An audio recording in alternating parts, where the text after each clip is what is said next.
The following segment is sponsored by Smith Injury Law and 300hurt.com.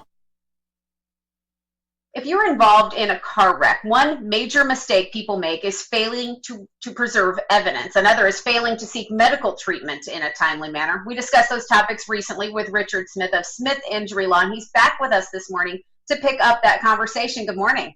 Good morning, Morgan. First, tell us a little bit about your background and talk to us about the practice at Smith Injury Law. Well, we represent injured people at Smith Injury Law. We don't represent insurance companies or big corporations, just people who were injured, whether they're injured in a car accident, on the job, or if they're filing for Social Security disability benefits. We also handle those cases as well. All right. Well, we reference your book all the time, 10 Critical Mistakes to Avoid If You're Injured in a Car Wreck. Talk to us about your goal in writing that. It's basically just to educate the public, because small mistakes that you make early in your case can dramatically affect the case, cost you money, cost you time, maybe require you to go to court when it could be settled out of court if you didn't make those mistakes. So it's very important that we try to educate the public, because, I don't like to see people getting taken advantage of, and injured people are going against big, large, multi-level corporations. You need to be prepared to do the case correctly so you don't lose money. Absolutely. Your book, mistake number 3, in no particular order, is negotiating with the insurance company too soon. What do you want people to know about that? Well, some insurance companies, they try to get people very early in the case, before they've seen a doctor, before they've seen a lawyer, and they offer them, basically pennies on the dollar what their case is worth. Usually it's like $500 or something of that nature.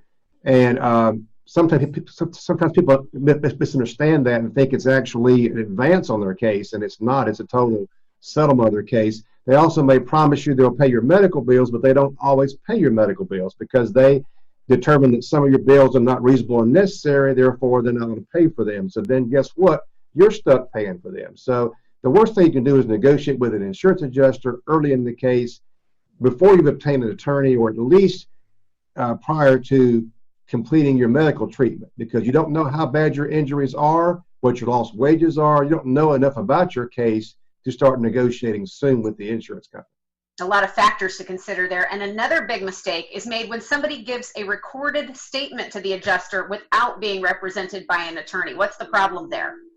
Well, the first red flag should go off is that why are they recording this statement if it's not very important? And obviously it is very important.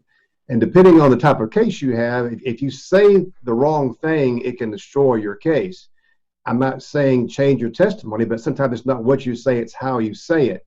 It gets very fact specific on certain types of workers' comp cases. But in car accidents, it's mostly about stuff like distance and time, and not knowing when you saw the person, when you turn your signal light on. All that kind of stuff can be used against you, because people are not very good at time and distance evaluations. I certainly am not. And you can make a big mistake if you do that on a recorded statement without being prepared by an attorney. They say, how many car lengths was it? You say the wrong number of car lengths, and it doesn't work for your case very well. Anybody watching this can request the book from you. There's a lot of valuable information inside. Numbers on the screen now. You can get in touch with Richard Smith by calling 864-300-HURT or visit 300hurt.com. Anything else that you think people should keep in mind before we go today? Just remember that the insurance adjuster does not work for you. They work for the person that hit you. They are not going to keep their job if they pay you more than the insurance company tells them they're allowed to pay you. So it's very strictly regulated. And a lot of these people are very good people, and they would like to be fair, but their company is telling them to pay the least amount possible. So that's why you need somebody working for you on your side. And just because you get an attorney does not mean that your case is going to require going to court. Most cases settle without ever having to go to court, but it's like everything else. If you don't show that you're willing to fight, they're not going to take you seriously.